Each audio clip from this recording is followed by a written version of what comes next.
കാണാൻ ബുക്ക് പോലെയുള്ള ഒരു ക്യൂട്ടായിട്ടൊരു ഓർഗനൈസർ ഉണ്ടാക്കിയാലോ. അതിന് വേണ്ടി ഒരു A4 എടുത്തിട്ട് സ്ക്വയറിൻ്റെ രൂപത്തിൽ കട്ട് ചെയ്യുക. പിന്നെ അതിനുശേഷം വീഡിയോയിൽ കാണുന്നത് പോലെ തന്നെ അതിൻ്റെ 4 ഭാഗവും അതിന് നടുവിലേക്ക് വരുന്ന രീതിക്കൊന്ന് മടക്കി കൊടുക്കുക. പിന്നെ അതിനുശേഷം ബാക്കിയുള്ള സംഭവങ്ങളും വീഡിയോയിൽ കാണുന്നത് പോലെ തന്നെ എല്ലാം മടക്കി കൊടുക്കുക. പിന്നെ അങ്ങനെയെല്ലാം മടക്കി കഴിഞ്ഞാൽ നമുക്ക് ഇങ്ങനെ കിട്ടും. അതിൻ്റെ 2 ഓപ്പോസിറ്റിലായിട്ട് വരുന്ന ആ ഒരു 2 ട്രയാങ്കിൾ ഉണ്ടല്ലോ, അതിൽ രണ്ടിലും പശ തേക്കുക. അതിനുശേഷം വീഡിയോയിൽ കാണുന്ന പോലെ തന്നെ 2 ഭാഗം ഒന്ന് ഒട്ടിച്ചു കൊടുക്കുക.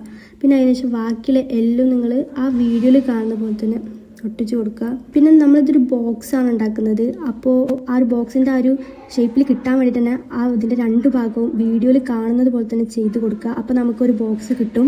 അതുപോലെ നമുക്ക് ഒന്നല്ല 2 ആവശ്യമുണ്ട്. അപ്പോൾ നമ്മുടെ 2 ബോക്സ് ഉണ്ടാക്കിയിട്ടുണ്ട്. പിന്നെ അതിനുശേഷം ഇതൊരു ബുക്ക് പോലുള്ളതായതുകൊണ്ട് തന്നെ അതിനൊരു ചട്ടുണ്ടല്ലോ, അതിന് വേണ്ടി ഒരു കളർ A4 എടുത്തിട്ടുണ്ട്. പിന്നെ വീഡിയോയിൽ കാണുന്നത് പോലെ തന്നെ അത് കളർ A4 പശ തേക്കുക, ഒട്ടിക്കുക.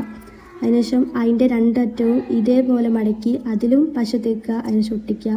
മറ്റേ ഭാഗവും പശ തേക്കുക, ഒട്ടിക്കുക. പിന്നെ ആ പേപ്പർ ഒന്ന് ചെറുതായിട്ടൊന്ന് വളച്ച് കൊടുക്കുന്നുണ്ട്.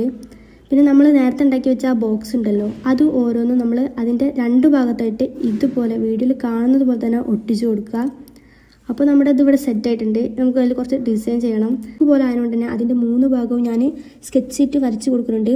പിന്നെ കുറച്ചും കൂടി ക്യൂട്ടാകാൻ വേണ്ടിയിട്ട് ഞാൻ കുറച്ച് കവാ സ്റ്റിക്കർ കൂടെ ആഡ് ചെയ്യുന്നുണ്ട്. ഇത്രയേ ഉള്ളൂ, നമ്മുടെ ഓർഗനൈസർ റെഡി ആയിട്ടുണ്ട്. സംഭവം സിമ്പിളാണ്. നമുക്കിത് എന്ത് സാധനം ഇട്ടിട്ടും സ്റ്റോർ ചെയ്യാൻ പറ്റും.